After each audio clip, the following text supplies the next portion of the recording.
Soy David Cot, presentador de Memorias Hispánicas, y en esta entrega de barbaridades históricas responderé a comentarios con grandes tonterías históricas sobre la conquista musulmana, los cristianos en Al-Ándalus y en general del mundo islámico. ¡Empecemos! ¡Eres un petardo! Dime cuántos imperios o reinos no se impusieron a sangre y fuego. La diferencia es que los romanos romanizaban y los árabes no se mezclaban y los cristianos eran de segunda. Los romanos romanizaban y los árabes arabizaban. Pero ninguno de los dos es que promoviera a forzarse este cambio cultural, fue más un subproducto de sus conquistas. Ya expliqué este proceso de transformación cultural en el episodio 33, Arabización e Islamización de Al-Ándalus. Que los cristianos eran tratados como ciudadanos de segunda es cierto, pero que los árabes no se mezclaban, no, eso no. No solo esto se ve en la dinastía omeya, en la que cada emir o califa descendía por línea materna de una hispana o bereber, sino también porque grandes familias árabes se formaron y arraigaron en Al-Ándalus, en muchos casos con matrimonios entre hombres árabes y mujeres hispanogodas terratenientes, para que así los conquistadores accediesen a grandes propiedades de forma legal. Atentos con este comentario, que no tiene desperdicio la comparación que hace para justificar llamar invasión a la conquista musulmana. Sobre conquistar e invadir la diferencia es muy simple. Cuando una mujer te conquista, te gana para sí. Ha ganado tu corazón y te conviertes a su causa. Cuando una mujer que no te gusta te acosa, la rechazas. Y por mucho que intente forzarte, no te va a conquistar. Esa es la diferencia clave. En su mente le ha quedado de lujo el comentario. El usuario sigue y contrapone los imperios de los romanos o de los españoles con el de los musulmanes o los británicos. Roma conquistó con las armas Hispania, pero también con la civilización. Los celtas e iberos se romanizaron, abandonaron sus antiguas religiones, costumbres y dioses, y abrazaron a Roma. Hasta el punto en que cuando Roma cayó, Hispania siguió siendo romana. Conservamos el legado de Roma, su lengua, sus leyes y su religión. Roma nos conquistó. El Islam nos invadió. Por la fuerza, pero no con su civilización, porque no tenía nada mejor que ofrecer. Así que tras 7 siglos de cruenta lucha, los echamos. No guardamos ni su lengua, ni sus leyes, ni su religión. El Islam nos invadió, pero no nos conquistó. Quizás no se preserven su lengua, leyes o religión porque todos los andalusíes fueron forzados a convertirse al cristianismo o a sufrir la expulsión. Y tú no echaste a nadie, pedazo de friki. España es hija de Roma. Quitando 4 dulces, 3 palabras y algún edificio, España no tiene nada que ver con los musulmanes y su cultura. Algunos estiman que 4.000 palabras castellanas derivan del árabe. Otros lo elevan a 10.000. Pero en todo caso, la influencia de la cultura árabe va mucho más allá que algo marginal de 3 o 4 palabras. Luego este mismo se contradice diciendo: España se forjó contra el Islam. Pero vamos a ver, ¿no acababas de decir que España no tiene nada que ver con los musulmanes? Si se forjó en contra, entonces, aunque sea por oposición, sí que tiene que ver, ¿no? Ciertamente la identidad española de los siglos XIX y XX se construyó predominantemente en contra del Islam y en base al catolicismo. También las diversas identidades españolas en la Edad Media y moderna, como la castellana, catalana o vasca, así lo hicieron. Eso no significa que la España del presente y futuro tenga que hacerlo. Además, si eres de los que defiende que España existe desde los romanos o visigodos, entonces tienes que aceptar por coherencia que hubo una España musulmana, ergo no forjada contra el Islam, que fue mayoritaria frente a los cristianos durante algunos siglos, ya que Al-Ándalus solo era la forma en la que los árabes se referían a España, a toda la península ibérica. Otro mito más, 8 siglos. En un tercio de la península la invasión musulmana no duró ni 100 años, en otro tercio ni 300 años. Los 800, 181 para ser exactos, años solo fue un trozo pequeño de la península. Incluso partiendo de tu distorsionada visión nacionalcatólica de la historia de España, lo apropiado, según esa lógica, sería hablar de ocupación musulmana. Invasión sería en el momento de la conquista, no algo de cientos de años. Siguieron viviendo musulmanes en territorios cristianos siglos después de haber sido arrebatados tales territorios a soberanos musulmanes. O sea que tampoco es cierto que su presencia desapareciera en menos de 100, 300 u 800 años en según qué regiones. Roma trajo civilización, acueductos, teatros, etcétera, a unos salvajes. Los árabes ni un acueducto, solo esclavismo. Pero vamos a ver, si los romanos esclavizaron a decenas de miles de nativos de Hispania, ¿de qué hablas? Y encima va y llama salvajes a los nativos prerromanos. tócate los huevos. Para salvajes los romanos, que eran capaces de masacrar a traición a miles de personas, como hizo Servio Sulpicio Galba engañando a los lusitanos, a los que les prometió tierras y a la que bajaron a las armas, los mataron a casi todos. Siempre los más salvajes, los más genocidas, son aquellos que venden la imagen de ser los más civilizados. Son los estados poderosos los que sacan lo peor del ser humano y son capaces de cometer genocidio. No encontrarás ejemplo de ningún pueblo prerromano que hiciera masacres ni remotamente semejantes a las romanas. Y como vimos en el episodio 45, Economía del Andalus, riqueza, poder y sector primario, los andalusíes desarrollaron y ampliaron mucho los sistemas de regadío, con lo que la gestión del agua de la civilización andalusí supuso un avance. Aparte de que decir que Roma trajo civilización porque construyeron acueductos o teatros, los andalusíes no, es comparar peras con manzanas. Ya en la antigüedad tardía, los antiguos teatros y anfiteatros habían sido ocupados y generalmente usados como zona residencial para construir nuevas casas encima. Para cuando llegaron los árabes y bereberes, ya muchos ni siquiera sabían para qué se habían usado los teatros y anfiteatros. Cada cultura tiene sus propios espacios, y esa comparación es tan absurda como lo sería decir que los romanos eran incivilizados por no construir mezquitas. No hablamos de invasión romana en España, no de invasión española en América, y sí decimos invasión musulmana en España porque mientras romanos y españoles invirtieron en la mejora de la gente del país, tanto con la construcción de carreteras y acueductos para las ciudades, universidades, hospitales, etc., los musulmanes no hicieron nada de esto. Solo se construyeron 4 palacetes y mezquitas para el señor musulmán de turno. Diferencias. Ya que quieres hacer contenido didáctico, lee y aprende un poco antes de hacer el gañán.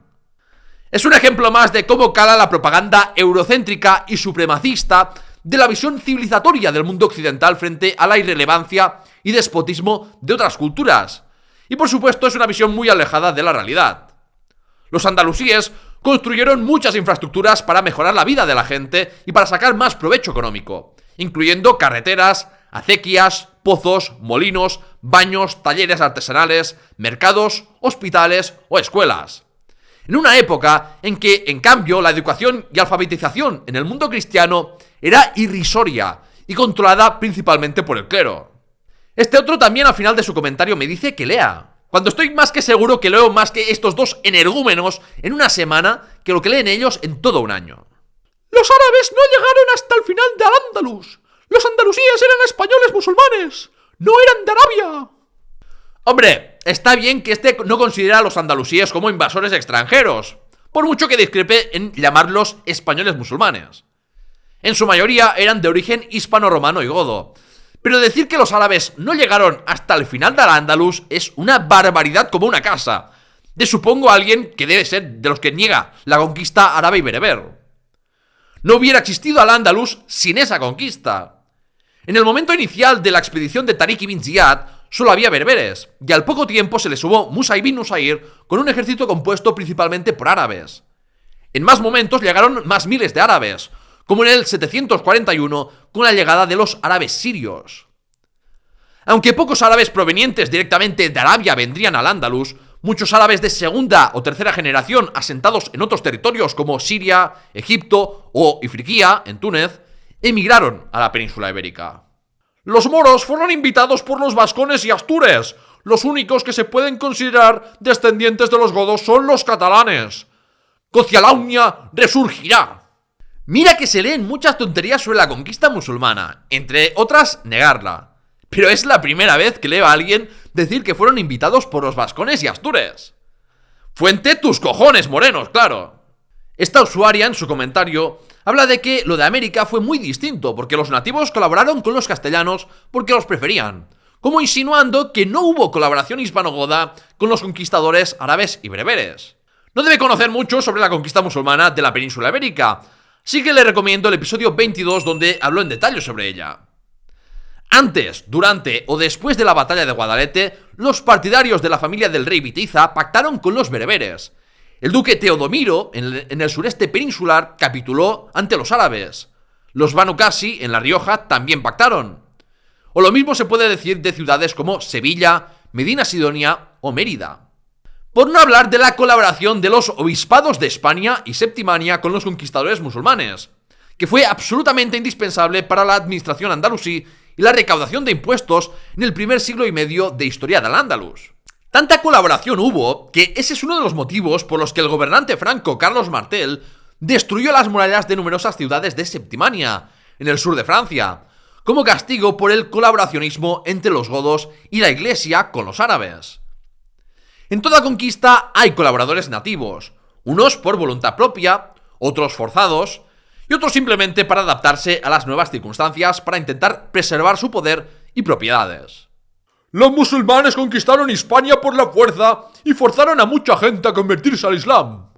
No permitían ni iglesias católicas estando en la península, pero España acepta las mezquitas. ¡Qué desigualdad!, ¿no?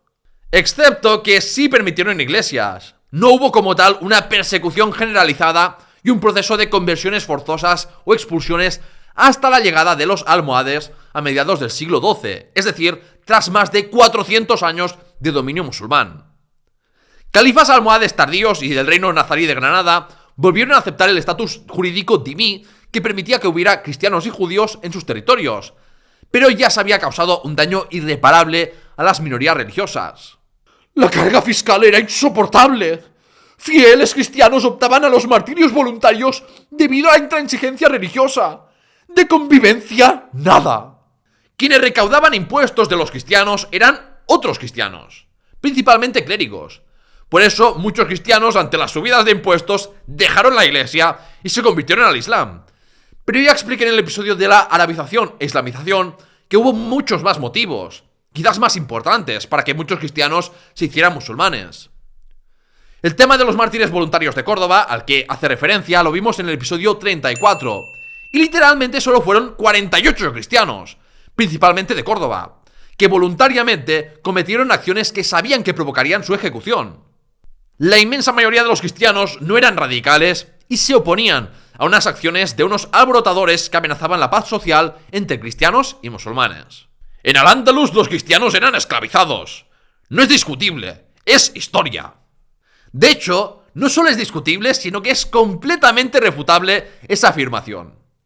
Los únicos cristianos esclavizables eran aquellos del norte peninsular, por no formar parte del mundo islámico y no estar sometidos al estatus dhimí, o aquellos que dentro de Al-Ándalus rompían con lo estipulado en el régimen jurídico de los dhimíes, de las gentes del libro, es decir, de cristianos y judíos que aceptaban vivir bajo una autoridad islámica, bajo unas determinadas condiciones, a cambio de tener garantizada la protección de su vida, religión y propiedades.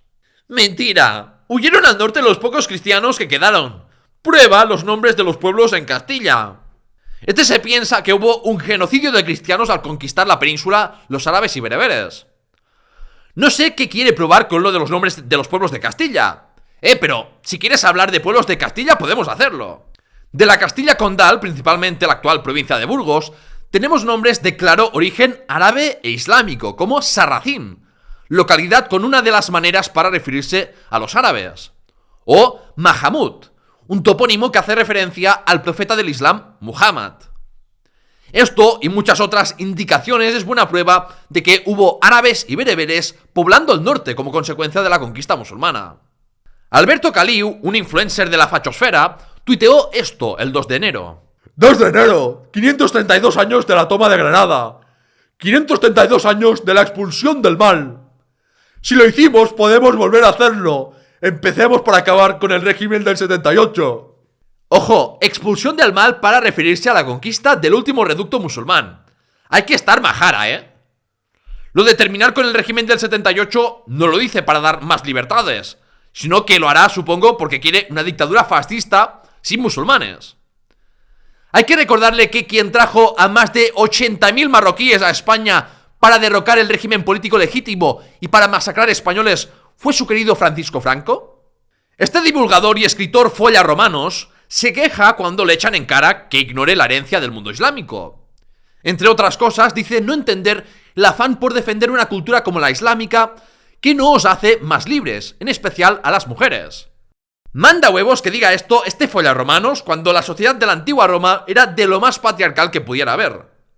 De ellos heredamos un derecho romano que hasta hace 4 días hacía que en los países de herencia europea cristiana las mujeres fueran tratadas como menores de edad o personas con algún tipo de discapacidad, sin poder hacer muchas cosas básicas sin la aprobación de un hombre, fuera el padre, el hermano, el marido o el hijo.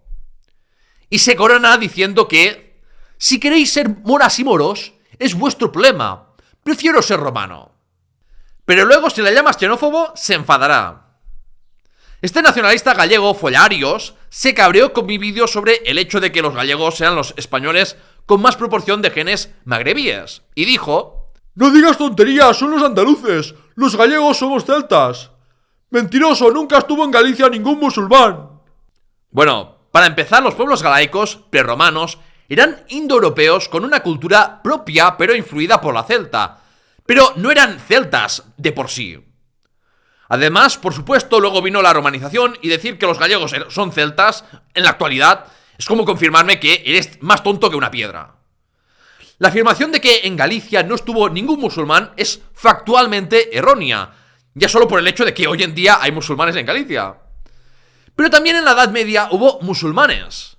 Musa ibn Nusair y Tariq ibn Ziyad conquistaron Lugo y otras ciudades de la actual Galicia en el 714. Con la gran revuelta bereber, que también afectó al Andalus en la década del 740 y la caída del califato omeya de Damasco, se desestructuró la administración islámica en Galicia. Pero eso no significa que absolutamente todos aquellos árabes y bereberes que se asentaron ahí se largasen. Pero es que incluso bajo el reino asturleonés hubo musulmanes tanto libres como esclavos viviendo en Galicia, como explicado en el episodio 49, Sociedad, Poder y Economía del Reino Asturleonés, parte 2. Por ejemplo, Mahmud ibn Abdal-Jabbar o Sadun al-Sunumbaki, el primero directamente invitado a Galicia por el rey Alfonso II de Asturias. Y en campañas como la del rey en Galicia, Ordoño II, en el 913, o la del rey Ordoño III de León, en el 955, contra territorios portugueses y extremeños, se saldaron con miles de cautivos musulmanes que fueron llevados al norte. Este dice que si los musulmanes fueron expulsados fue por algo. Otro de mi servidor de Discord le respondió que si sabía que los andalusíes eran tan nativos como el resto de peninsulares. Y el Tolai va y le responde que ser nativo no te hace bueno ni tener la cultura del país. ¿Ah? Eso es información falsa. Hubo una conquista y una reconquista. Hay que mirarlo y explicarlo desde una perspectiva imparcial. No eres un buen historiador. Ya dije muchas veces que no soy historiador, soy divulgador. Yo solo transmito a un público más amplio la historiografía actualizada con mi toque personal. Si alguien que transmite conocimientos todavía habla en 2024 de reconquista para referirse a una épica guerra nacional o a un periodo histórico, entonces es mal historiador o mal divulgador. Los árabes conquistaron nuestra tierra y nosotros la recuperamos. Básicamente los españoles llamamos reconquista al hecho de volver a recuperar la península. Los antiespañoles utilizan otros términos. Es lo mismo que uno ya sabe quién tiene enfrente cuando cambian invasión por conquista al referirse a la invasión musulmana. Le ha faltado llamarme enemigo traidor que hay que exterminar. Me hacéis gracia a todos estos patrioteros que os atrevéis a hablar en nombre de todos los españoles. Y si no piensan como tú, entonces ya no son españoles. Pero luego sois los primeros en decir que ¿qué pone en tu DNI a los separatistas? El Islam es una religión fascista apoyada por los comunistas. Ambos son doctrinas del anticristo. Los políticos satánicos de la UE les celebran el Ramadán y les abren las puertas al demonio del Islam. ¿Sabes que a veces no hay que juzgar un libro por la portada? Pues este no es el caso. Este tiene cara del típico cuñao gimbro y machista y demuestra que encaja en ese perfil. Debe ser de los que cree que el fascismo es de izquierdas y una rama del socialismo. Ahora bien, luego estos son los primeros en ser apologistas del fascismo. Entonces, ¿qué pasa aquí? ¿Son derechistas que se ponen del lado de izquierdistas? Interesante este concepto de que el Islam es fascista cuando el Islam aparece en el siglo VII, obviamente mucho antes de que siquiera existiera el fascismo. ¡Payaso! ¡El cristianismo es paz! ¡Los violentos eran los musulmanes! Dile eso a los paganos, judíos o musulmanes forzados a convertirse al cristianismo, las guerras de conquista cristianas contra el Andalus, las cruzadas, las conquistas en América, el franquismo o incluso más recientemente acciones terroristas cristianas, como las del Ejército de Resistencia del Señor en Uganda. Las religiones, en general, se han usado como fuente de legitimidad para guerras y la opresión de otras personas. Así que la afirmación de que el cristianismo es paz demuestra que el payaso e ignorante eres tú. Este dice que España es árabe, que yo tengo ancestros árabes y que quien tiene herencia romana es Italia. España es Iberomora. Whatever that means. El usuario Batempanada, que aparentemente es un youtuber de cierta relevancia, afirmaba en un tuit que el conquistador bereber de Al-Ándalus, Tariq ibn Ziyad, cuando llegó se encontró a bárbaros viviendo en chozas de barro y que no se bañaban. Este, que aparentemente va de izquierdista, habla de que Tariq civilizó a estos seres inferiores y que sin él Europa sería una letrina. Muy progre no es ese racismo y ese revisionismo afrocéntrico. Y por supuesto es falso de que los cristianos no se bañasen. Lo que no saben es que los bereberes son mestizos de los árabes que dejaron el Mediterráneo. Los bereberes son las gentes autóctonas del Magreb. Un respeto por ellos y ya basta de borrar su historia y verlos como inferiores respecto a los árabes. Terminemos este barbaridades históricas con varios insultos. ¿Eres árabe o bereber? Si no es así, ¿por qué les defiendes? ¿Te pagan? ¿Odias a los cristianos? No se trata de defender o no, se trata de estudiar la historia con honestidad, sin ser malintencionado, intentar aproximarse a la historia para acercarse lo más posible a la realidad. No voy a lanzar ataques contra todo un pueblo y eso sería pura xenofobia, racismo y supremacismo. Este rancio con el nombre de Viva Tauromaquia dice que vivan los reyes católicos por expulsar a esos perros, refiriéndose a los musulmanes. A una cuenta de divulgación histórica en Instagram dedicada al Andalus, este le dice que qué iba a decir un maometano como él, como si el estudio de Al-Ándalus, sin demonizaciones, te convirtiera en un musulmán. Más insultos en el episodio donde trataba la economía de Al-Ándalus. Este me decía: ¡ah! Tú eres de los traidores que inventan los progresos de la mierda del Islam. ¡Traidor! Seguro eres como Mohamed, pederasta, bandido, etcétera, etcétera. Peor es este que insulta a una profesional. Una feminazi quiere cambiar la historia, Manuela Marín.